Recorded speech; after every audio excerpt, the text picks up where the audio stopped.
Everybody, in this video, we're going to talk about stress and your libido. So, stress is really interesting and its impact on the libido because for most people, stress will actually cause libido and sex drive to plummet. But there are some people that stress can actually be a little bit of almost like this gas, acceleration, drive. Like there's some people that when they get stressed, it's like they just need a release for that intensity and they will actually have a higher sex drive. But most commonly what winds up happening with stress is we have a increase in one of our stress hormones called cortisol. We also have an increase in adrenaline. And when we have hormones like this increase, we can actually get a decrease in our sex hormones and a subsequent decrease in libido. Another thing that happens is we see, and I talk about in other areas of this channel, I talk about how blood pressure is so related to sexuality, right? So that we have to have blood flow to the genitals, whether you're a man or a woman, we got to have blood flow to the genitals in order to really improve sex drive. And that's really important for things like erectile function as well as vaginal lubrication. Well, stress hormones tend to vasoconstrict. They tend to cause your blood vessels to constrict. This does not lead to adequate blood flow, right? So through that mechanism, we can actually see changes in libido as well. And also stress tends to impact people's sleep, oftentimes quite negatively. And if you're not well rested and you're tired, most people do not feel very motivated for sex, right? Most people feel motivated for sex when we have a little energy because sex takes energy. So the interesting thing about this, and another thing I talk about a lot on this channel, these vicious cycles, right? Because it's interesting because we see that when we are sexually engaged, when we are sexually intimate, that can actually help manage stress hormones. It can actually help to lower stress hormones. So it's a great way of managing stress. But of course, if we're stressed, we don't feel like having sex. So how do we get out of this vicious cycle?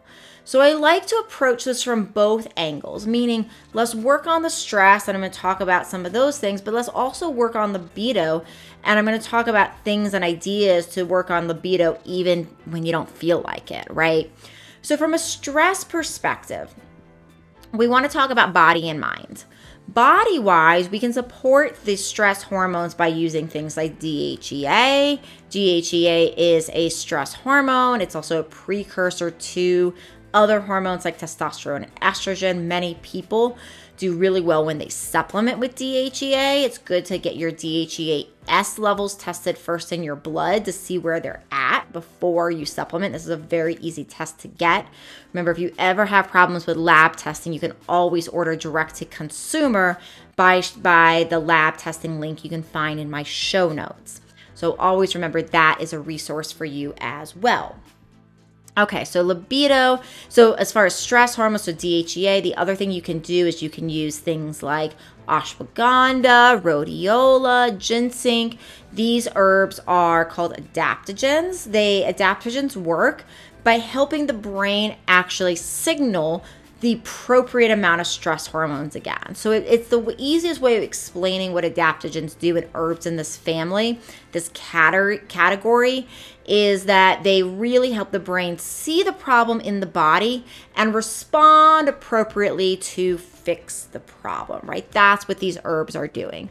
So that's a really important component of this cycle as well. So we want to really consider that. Now, beyond this particular cycle, beyond the adrenals, from a physical component, we can also talk about the mental component. So here's the thing with the mental component of stress is that no human gets out of stress. Like one of my favorite things that Tony Robbins says that I just think is so brilliant is that the problem that humans have is that they don't think they're supposed to have any. So that's quotes from Tony Robbins. I'm not quoting him perfectly, but that's essentially what I've heard him say. And I think it's so brilliant to say that because the thing with stress is it's similar, right? It's like we are supposed to have stress. Humans have stress. So The idea is that we're not going to totally get rid of stress, right? We can do things to lower stress. Like perhaps if you have an hour commute to work, right? That's an example of like, okay, 2 hours in the car every day can add a lot of stress to life. So there are external things we can do to mitigate stress sometimes. Can we work closer to home? Can we work from home? That's an example of a stressor we can change. But of course, there's stressors that we cannot change. And even in this given example, we might not have the ability to change something like that. And this might be a really important job and a good job and a job that's paying for our whole family, whatever it is. Like it might be a job that's important to keep. So we might need to do that 2 hour round, that 2 hour drive every day, that hour round trip drive every day. So in this example, this is one example of like many that we could give of just very simple examples of life. And then of course there's major stressors of traumas and deaths and divorces and these sorts of things that are much bigger traumas from a stress perspective. But no matter what the stressor we're talking about is, we can reduce them sometimes with certain actions. And other stressors, of course, we can't avoid. So what we need to begin to do is change the way we mentally relate to those stressors, right? So we begin to do things like help ourselves find silver linings, doing gratitude exercises, helping ourselves see the situation. There's some really cool studies that came out about a century ago. So they're old studies, but on venting and on journaling. So in these studies, people would journal. And they essentially, sometimes people would journal and they would like the vent type of journal, which was just, they would just like kind of throw up about like everything they were frustrated with their life with. And then other people, when they journaled, they were journaling and they're like, talking about their life a little bit, but then they're like, oh, but here's a different perspective I have on this. Here's maybe how this particular scenario taught me something useful, right? And what they actually found is the people that did not just vent, that were actually more talking about what it provided for them in life, were a lot happier. So I'm not saying there's not reasons to vent, right? Sometimes we just need to get it out. And sometimes there's just moments where like we just need to almost like vomit out the emotions we're feeling. And there's times for that.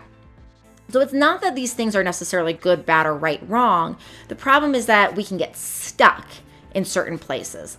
And if all we're doing is venting about the same thing over and over and over and over again, it's not producing a change, right? The whole value of, say, venting from a stress perspective is like, oh my gosh, this day, this week, this like, this boss, this friend, whatever it is, and we vent, but then we also look and say, okay, well, how can I get something out of this? How can I use this situation to bring me to the next phase of my life? What needs to change? What kind of nugget can I extract out of it? Which is, I want to be very careful, because we want to be very careful from like the gaslighting thing. Gaslighting has been a huge talk in the world these days. So we want to be careful we're not gaslighting ourselves. So when we're having these kind of emotions and life feels hard, we want to be careful to say not make ourselves wrong for feeling like it's hard. Like that's valid, right? When we're really trying to get ourselves out of that mental stress response, then a lot of it is like, yeah, this is hard. This person is a total, mean person, or this is a mean scenario, whatever sort of like curse words we want to throw at it. And here's how I'm going to respond. And here's the nugget that I'm going to get out of this. And here's how I'm going to adapt to make sure I'm changing my life, right? It's that sort of thing. So we're not making ourselves wrong for that emotion, right? Feeling those emotions are totally valid. We're just seeing how can we get ourselves not stuck in the vent over and over and over again. Because again, that can help improve stress and that can help improve libido. And so then the other component of things is to come at it from more of a libido perspective. And from a libido perspective, one of the things we see is that when we actually, say, engage sexually, whether it's through self-pleasure and masturbation or whether it's through a partner, when we actually engage in a sexual act, it actually increases our desire for that act again. So sometimes there's almost this like fake it till you make it. It's kind of like doing anything else new where learning a new sport or a new instrument. Like I'm learning a couple instruments right now, and it's like learning instruments I find to be enjoyable sometimes and sometimes very frustrating, because it's not that, when we're learning something new, we're not at the point yet where it's like dramatically fun. We're doing drills, right? If we're learning how to ski, where we might be falling down a lot. So it's like whatever we're doing when you're learning something new, the fun part hasn't happened yet, because you have to get over a certain threshold for it to be fun. And the same thing is if you have a low sex drive and low libido, by actually having sex or doing self-pleasure, even when, it's like, well, my drive is not really high. Well, if you do it anyways, and of course, always follow your intuition. If it's like you're getting an intuition that like, this is not a healthy thing for you, always, always, always follow that. I'm a huge, huge, huge believer in like your body being wise. And when we're actually talking about, okay, well, you want to have a sex drive again, but it's just not there. One of the ways of getting it back really, truly is to have sex or do self-pleasure anyways. And I know a lot of people see this. Like I've seen this at points in my life when I've gone through low sex drive.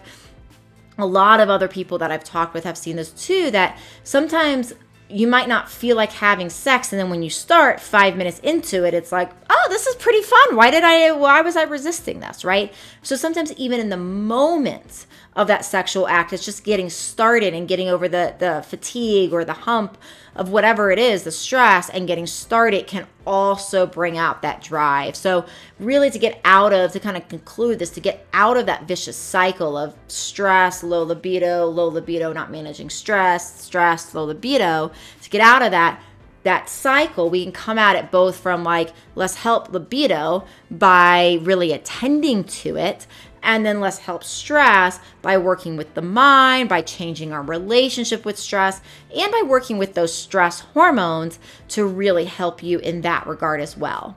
All right, everybody, I hope this has been helpful. Stress is such a huge topic that we could probably talk all day long about this. So please do continue to leave any comments you have for me that can help me with basically in not only answering your comments, but also knowing what other types of content to produce that would help you more and more.